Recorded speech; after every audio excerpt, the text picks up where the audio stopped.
Alrighty guys, we're on the first now. As I said before, we're playing the front, the 10 to 18 first, because the maintenance work is going on Mondays here. They work on the light poles, the bunkers. It's a lot different system in Australia. We're over here, apparently in Asia. They shut down certain parts of the courts on parts of the week to get the whole thing done. Rather, we're in Australia, we just pretty much play through greenkeepers and they pull off to the side. So as you can see, Christine's on the camera. I'm going to hit a 3-wood. This is a 350 metre par 4. And quite frankly, those bunkers scare me. So I'm going to play a par. I'm going to hit my 3-wood and try and go to the left of the fairway. So I don't think I've ever seen anything in my life when it comes to a golf course with those type of bunkers and that many right there. So I think if you go directly over the bunkers, it's a shorter hole, but obviously it's the risk reward. So if you pan over to the left, that's where I'm going. And if I think I was off scratch, I'll be going over there. So here we go.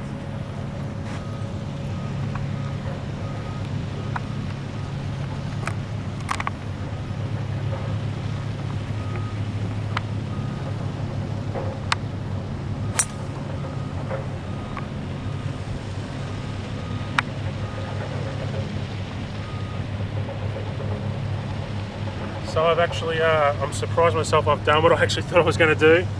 So we're going to try and drive through those bunkers to give you an idea what that looks like, but that is amazing.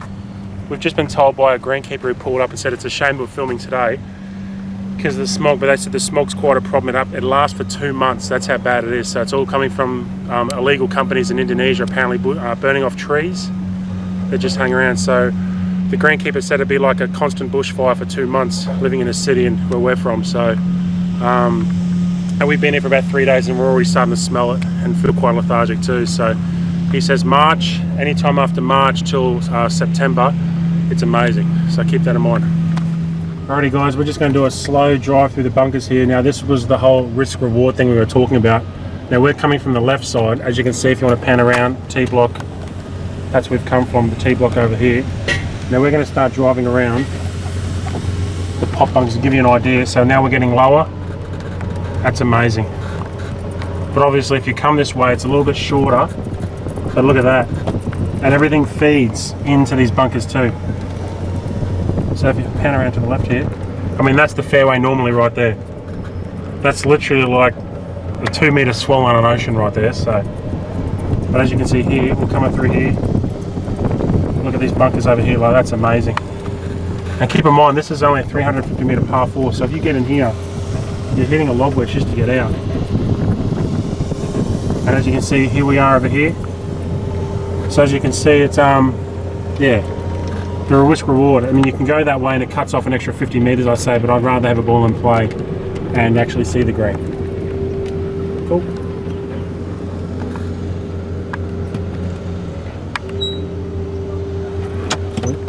Hold on, Ollie. Alrighty guys, so 111 metres left to go. As you can see, there's a green. Now we've learnt our lesson now. We've actually looked at the images on, actually every car, we'll show you later, there's an iPad that shows you absolutely everything you want to know about this, from the distances to ordering a drink to sending a message into the clubhouse and telling them that you need more balls or tees or something like that. So it looks like we've got 111 metre from here to the pin. And there's a little creek there, I'm guessing it's about 95 out. So I'm going off a 60 degree, I'm just going to try and get it up in the air and flop it on.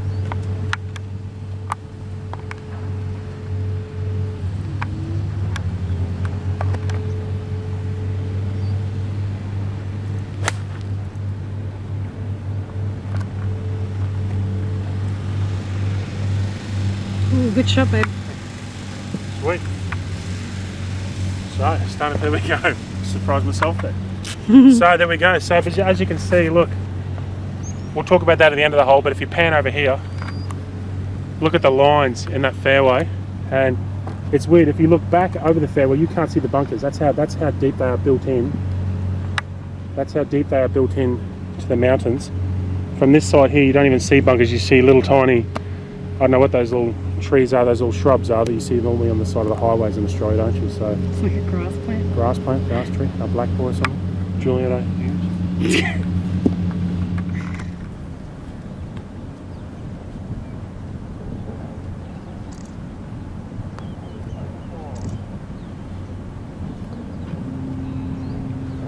oh well, that was a par.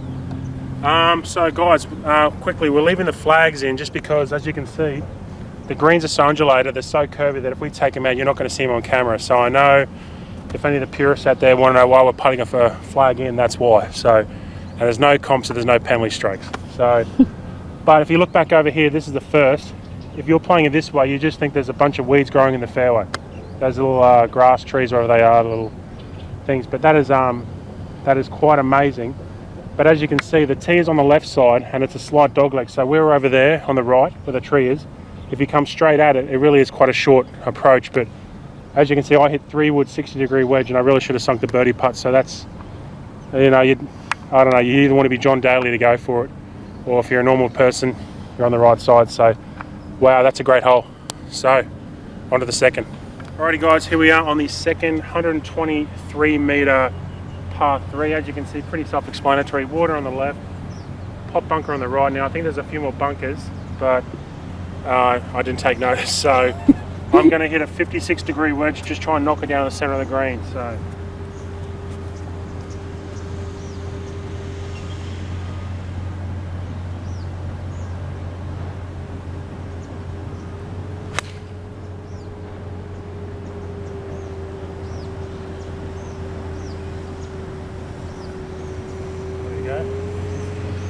So, I think one tip I'd give you if you're playing here, if you ever do, always go for the centre of the green, because the greens are so curvy, it looks like they're not putting the pins on the edge. So, and bring lots of water. So, here we go.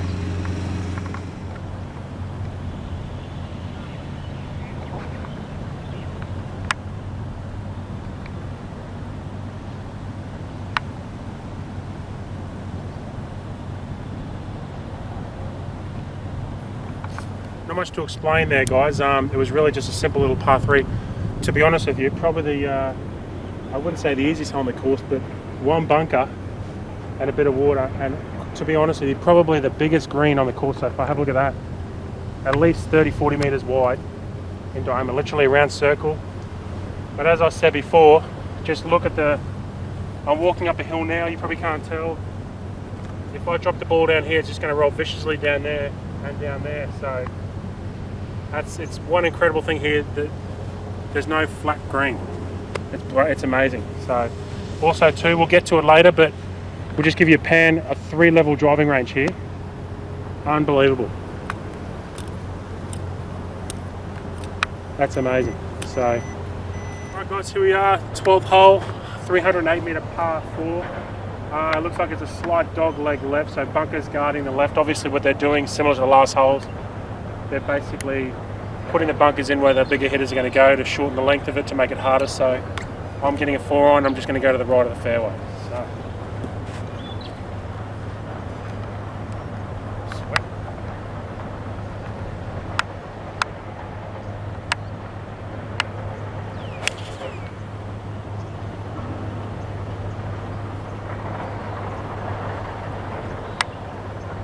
Middle left there, so slightly overdraw, but that should be fine. Alrighty, let's go get another par. Alrighty guys, so my tee shot obviously is Christine will pan around there. The bunkers are on the right there, or on the left when you're on the tee block. But as you can see, if you can clear this mound, it all kind of feeds down. So I think the play here on the 12th is an iron off the tee. If you can get it 200 metres, and you're going to get the roll down here. So I'm left with 87 metres. So the pin's in the centre, so I'm going to hit a 64 and just try and hit the middle of the green.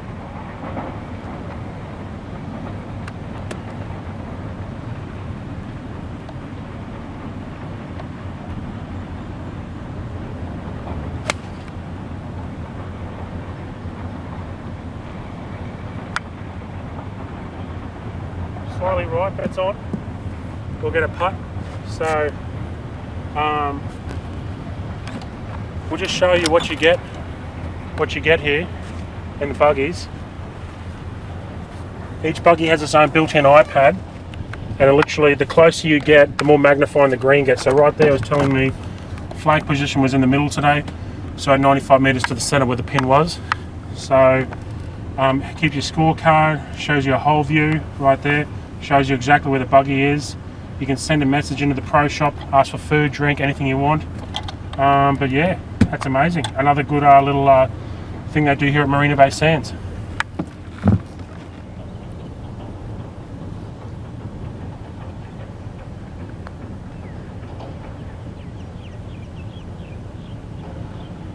I cannot buy a birdie today.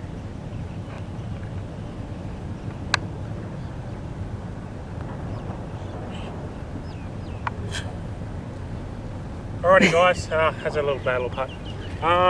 So that was the 12th or 13th, I can't remember.